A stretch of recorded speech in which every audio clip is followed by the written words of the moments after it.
wala pang nakukulong, at ang dami nang namatay dahil sa flood control ni Marcos, kaya impeach natin yan. Grabe ang pasabog sa araw na to ha, ni Congressman Kiko Barzaga.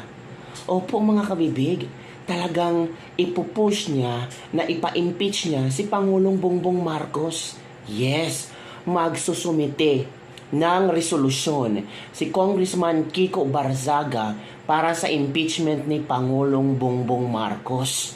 Nako, sabi ng ilan, maging successful kaya yan. May mga congressman kaya na susuporta kay Congressman Kiko Barzaga. Yung iba nga parang takot na takot na kay Marcos. Nako, verified complaint pala ito. Grabe mga kabibig ha. Tingnan natin mga kabibig kung ano ba ang nasa, ang tawag dito, ano ba ang kaso ni BBM para sinampahan ng impeachment ni Congressman Kiko Barzaga. Parang proud si Congressman Kiko Barzaga ba sa kanyang gagawin kabibig.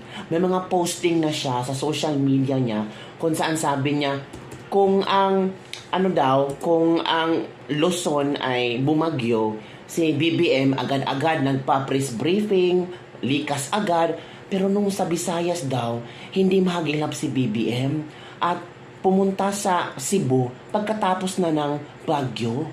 Oo, wala man lang briefing, wala man lang sinasabi maghanda kayo. Pag may bagyo sa Luzon, evacuate agad ni Marcos.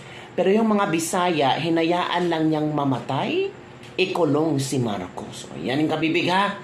Grabe ang mga parinig, grabe ang gigil ni Congressman Kiko Barzaga.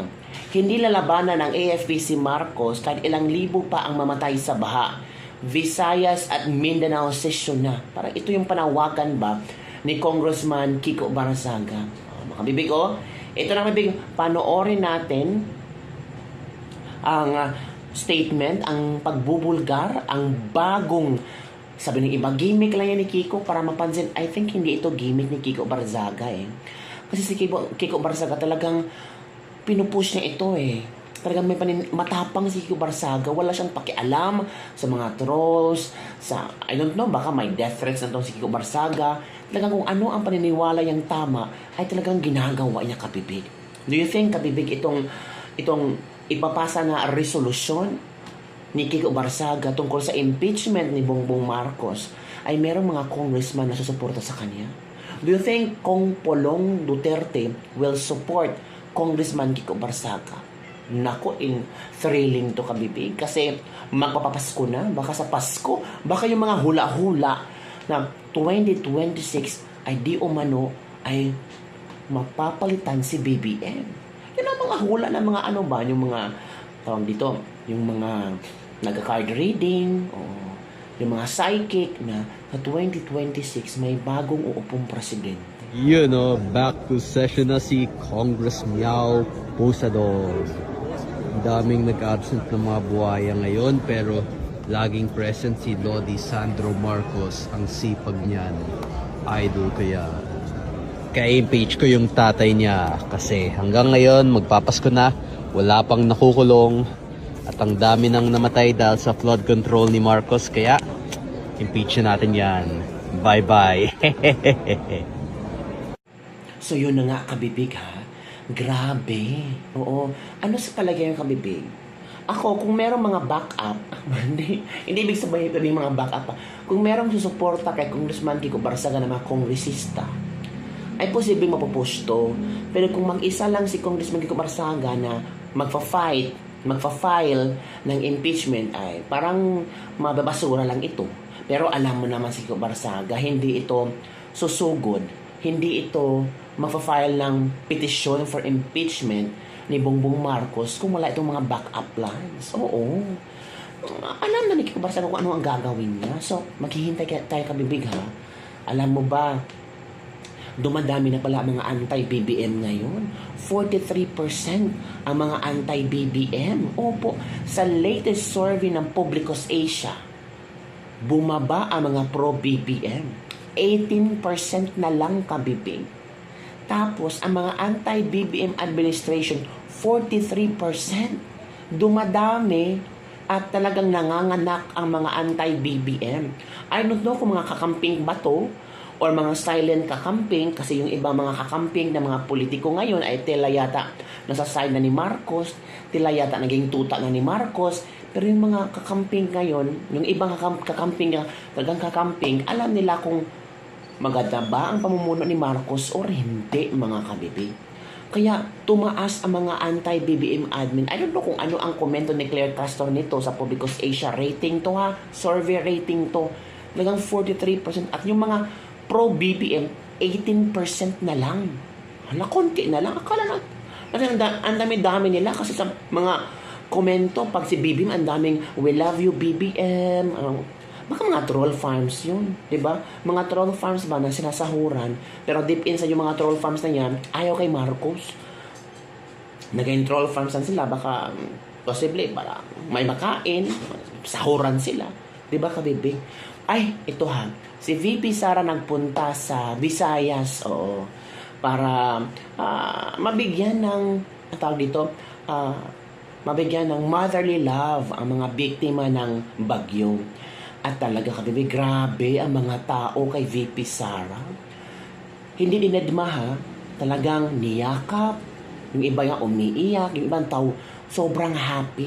Parang si VP Sara ba nakitaan nilang pag-asa sa kanilang buhay. Pero si BBM nung pumunta, walang pakialam ang tao. Walang amor si BBM. Parang, sino ba to?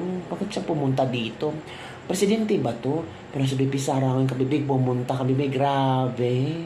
Oo, grabe ang salubong ng tao. Kahit ang mga tao ay nawala ng bahay, yung iba namatayan, pero grabe ang salubong ng mga tao. Parang, ito na si VP Sara, ang tanging pag-asa namin para tawag dito, at least man lang, kung maging presidente siya, maging maganda ang buhay namin. Yun ang mga ibang komento ng ating mga netizen ha. So watch this video.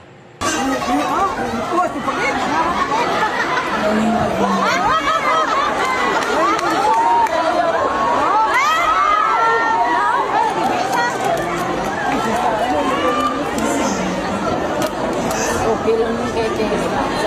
Oo. Ano ginaya? Basta nakasulod ka namin mga kapit. Kasi hindi lang masyado ito. Wala ka gamay lang. Kasi man ko siya Libre ang load. Ilan kayo? Amo! Sobra sa kalibo. Sobra eh. 1,200 kayo. Oo. 1,034. Okay. So, 50 ang load. Oo. Oh, iwan namin sa iyo, Mayor, yung pang-load. Paubos yung oras natin para ngayon natin ginawa ang loading. So, iwan mo kay Mayor yung pang-load 50 sa kwenta. Tama na. Sige. Tuloy na lang yan.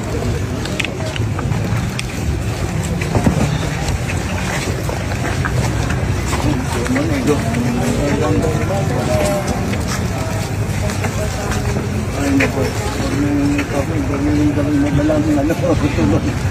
Madaling dadali na tulong. Unahin lang namin yung So yun na nga mga kabibig ang ating Dislibak-Lebak for today. Grabe no. Ito, kung mapustro ni Kiko Barsaga itong impeachment ni BBM, naku, another twist of the story kasi sila pinipilit na lang i-impeach si BP Sara. Until now, gusto na lang yung mga sa Senado, si Tito Soto, na pag-aaralan daw kung babaliktadaan Korte Suprema, pag-aaralan nila kung itutuloy ba ang impeachment. What if kaya no, itong impeachment ni BBM ay mapupush through? Diba? Parang isang sampal sa kanila. Naku, Kiko Barsaga ha, maghintay kami kung saan patutungo yung impeachment mo. I-file mo na. At ano ba, mangolekta ka ng ng signature.